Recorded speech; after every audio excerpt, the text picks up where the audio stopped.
Cuando se habla de la aprobación presidencial no se está hablando de votos ni de elecciones, sino de algo más inmediato y cambiante, la percepción que tiene la ciudadanía sobre cómo está gobernando quien ocupa la presidencia. La aprobación mide si la gente siente que el país va en la dirección correcta, si confía en las decisiones del gobierno y si percibe liderazgo, estabilidad y resultados en su vida cotidiana. Por eso es uno de los indicadores más observados en política, porque funciona como un termómetro social que influye en la gobernabilidad, en la fuerza política del Ejecutivo y en la narrativa pública que se construye todos los días. En el caso de México, la aprobación de la presidenta Claudia Sheinbaum Pardo ha sido, desde el inicio de su mandato, uno de los temas más analizados. Las encuestas más recientes muestran niveles de aprobación que, en términos generales, se mantienen altos.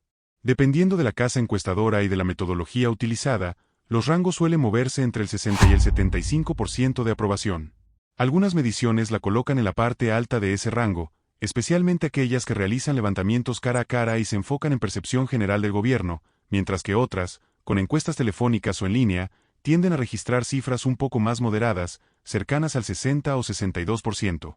Esta diferencia no es menor, pero tampoco es contradictoria, refleja públicos distintos, preguntas formuladas de manera diferente y momentos específicos del contexto político y económico. Para entender por qué Claudia Sheinbaum mantiene niveles de aprobación relativamente elevados, hay que observar varios factores que se combinan. El primero es la continuidad política. Para una parte importante de la población, su llegada a la presidencia representa la continuación de un proyecto que ya conocían y con el que se sienten identificados. Esa continuidad reduce la incertidumbre, un elemento clave en sociedades donde los cambios abruptos suelen generar desconfianza. Muchas personas no necesariamente evalúan políticas nuevas, sino la sensación de que no hubo un rompimiento drástico en la forma de gobernar. Otro factor central son los programas sociales. La percepción de que estos apoyos se mantienen, e incluso se fortalecen, influye directamente en la aprobación presidencial, sobre todo en los sectores que se benefician de ellos o que los consideran un pilar de estabilidad social. Más allá del debate técnico sobre su eficiencia, en términos de opinión pública los programas sociales funcionan como una señal clara de presencia del Estado y de compromiso con ciertos grupos de la población. La economía también juega un papel importante. Aunque el crecimiento económico no es espectacular y existen retos claros como la inflación, el empleo informal o la presión sobre los ingresos familiares, la percepción general es de relativa estabilidad.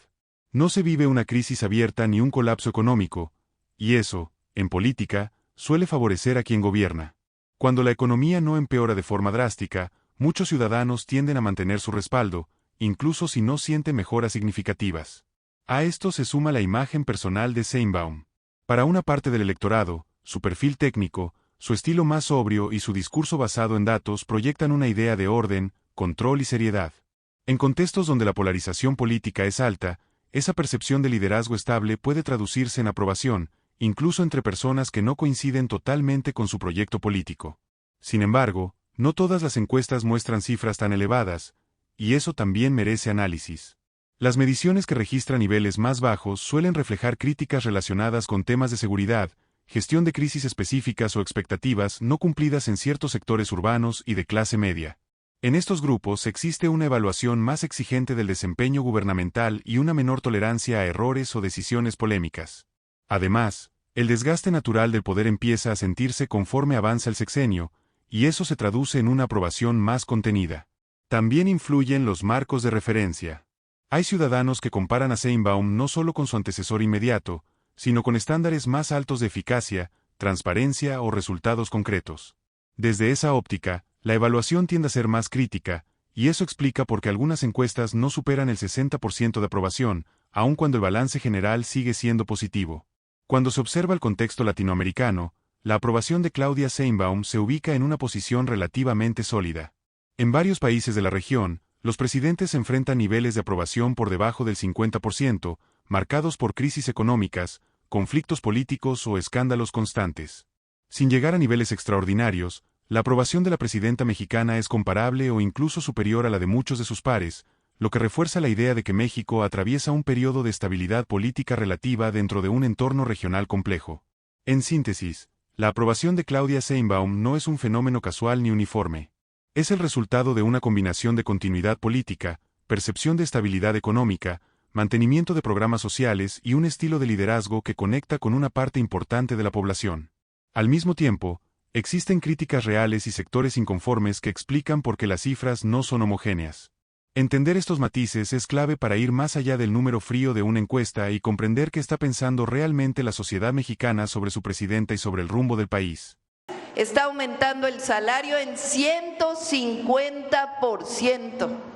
En 2018 era de 3,000 pesos, ahora más de 9,000 pesos el salario mínimo en nuestro país.